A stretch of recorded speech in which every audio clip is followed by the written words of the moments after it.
Shalom saudaraku kasih dalam Tuhan, kasih karunia dan damai sejahtera dari Allah Bapa dan Kristus Yesus menyertai kamu.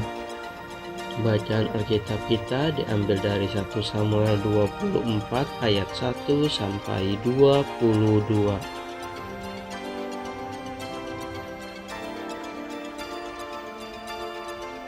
Ketika Saul pulang sesudah memburu orang Filistin itu, diberitahukanlah kepadanya demikian. Ketahuilah Daud ada di padang gurun En-Gedi.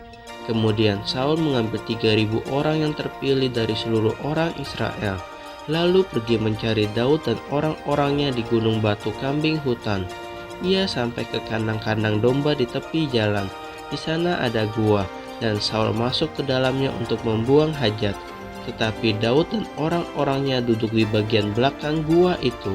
Lalu berkatalah orang-orangnya kepada Daud, "Telah tiba hari yang dikatakan Tuhan kepadamu, sesungguhnya aku menyerahkan musuhmu ke dalam tanganmu. Maka perbuatlah kepadanya apa yang kau pandang baik."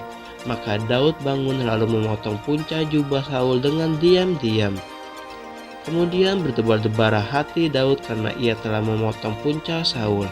Lalu berkatalah ia kepada orang-orangnya, "Dijauhkan Tuhanlah kiranya daripadaku untuk melakukan hal yang demikian kepada tuanku, kepada orang yang diurapi Tuhan, yakni menjamah dia, sebab dialah orang yang diurapi Tuhan." Dan Daud mencegah orang-orangnya dengan perkataan itu. Ia tidak mengizinkan mereka bangkit menyerang Saul. Sementara itu Saul telah bangun meninggalkan gua itu hendak melanjutkan perjalanannya. Kemudian bangunlah Daud, ia keluar dari dalam gua itu dan berseru kepada Saul dari belakang, katanya, "Tuanku Raja." Saul menoleh ke belakang. Lalu Daud berlutut dengan mukanya ke tanah dan sujud menyembah. Lalu berkatalah Daud kepada Saul, "Mengapa engkau mendengarkan perkataan orang-orang yang mengatakan, sesungguhnya Daud mengikhtiarkan celakamu? Ketahuilah pada hari ini matamu sendiri melihat bahwa Tuhan sekarang menyerahkan engkau ke dalam tanganku dalam gua itu. Ada orang yang telah menyuruh aku membunuh engkau, tetapi aku merasa sayang kepadamu karena pikirku, aku tidak akan menjamah tuanku itu, sebab dialah orang yang diurapi Tuhan. Lihatlah dahulu ayahku, lihatlah kiranya punca jubahmu dalam tanganku ini, sebab dari kenyataan bahwa aku memotong punca jubahmu dengan tidak membunuh engkau, dapatlah kau ketahui dan kau lihat bahwa tanganku bersih daripada kejahatan dan pengkhianatan, dan bahwa aku tidak berbuat dosa terhadap engkau, walaupun engkau ini mengejar-ngejar aku untuk mencabut nyawaku. Tuhan kiranya menjadi hakim di antara aku dan engkau.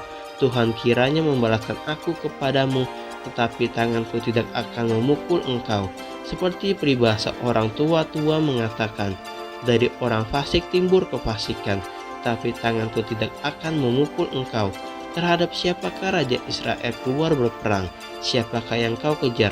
Anjing mati seekor kutu saja. Sebab itu Tuhan kiranya menjadi hakim memutuskan antara aku dan engkau.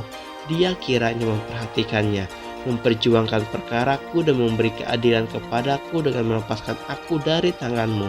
Setelah Daud selesai menyampaikan perkataan itu kepada Saul, berkatalah Saul, "Suara muka itu ya anakku Daud."